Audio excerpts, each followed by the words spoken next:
Let's start with some examples of using substitution, where we don't know the answer right away. The integral of the sine of 2x dx. Oh man, we know what if it was just sine of x, we'd say the derivative of negative cosine of x is sine of x, well, plus c. But in general, what we do is we set u equal to the stuff inside. The stuff inside is the 2x. That means that du is 2 dx. And then part of the trick that I didn't use in the last example is solve for dx. That means that dx is 1/2 du.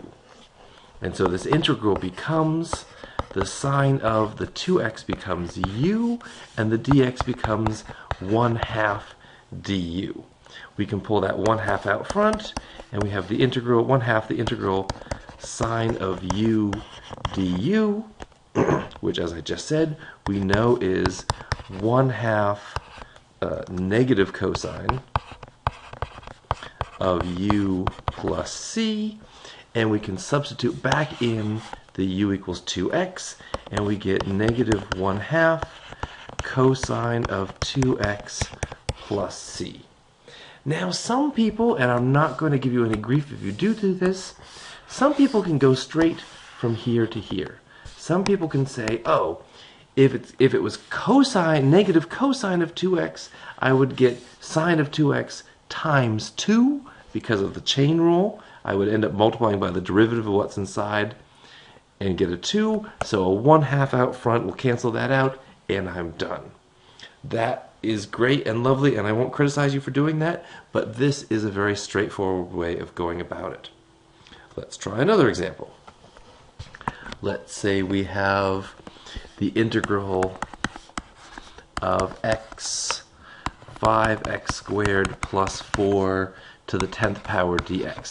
Now sure, we could multiply that out to the 10th power and get a huge polynomial, and then we could just figure it out, but no.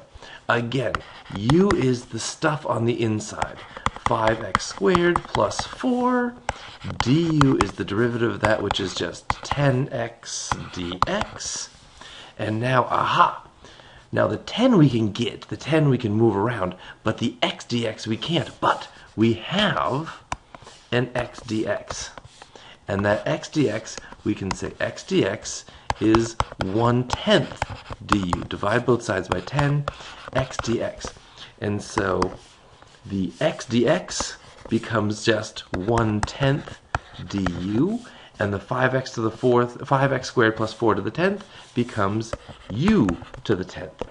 So this is the 1/10, the integral of u to the 10th du, which is 1/10 u to the 11th over 11 plus c.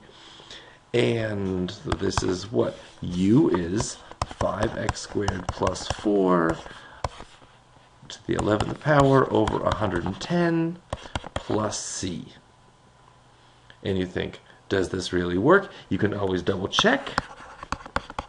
You can check your answer by taking the derivative. The derivative of 5x squared plus 4 to the 11th.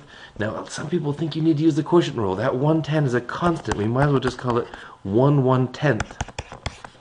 The derivative of this, you move the 11 in front, and you get 11 over 110. 5x squared, leave the something alone to the 10th power, times the derivative of what's inside, which is 10x. The derivative of the constant is gone. 11 times 10 is 110, cancels out with the 110, and you are just left with x times 5x squared plus 4 to the 10th power, which is what we were trying to anti-derive. This integral says whose derivative is x times 5x squared plus 4 to the 10th power? Well, clearly this thing. 1/110th of 5x squared to the plus 4 to the 11th power plus any constant you like. Notice this one works, but if I had changed this to x squared, if this had been x squared, then we would have tried the same thing. We would have had this whole thing we would have done everything the same. U, let's try, is the stuff on the inside. Du is that. Solve for x. Well, here's the problem. Here's the problem. We'd end up getting this x squared is what? X times x times 5x squared plus 4 to the 10th power dx.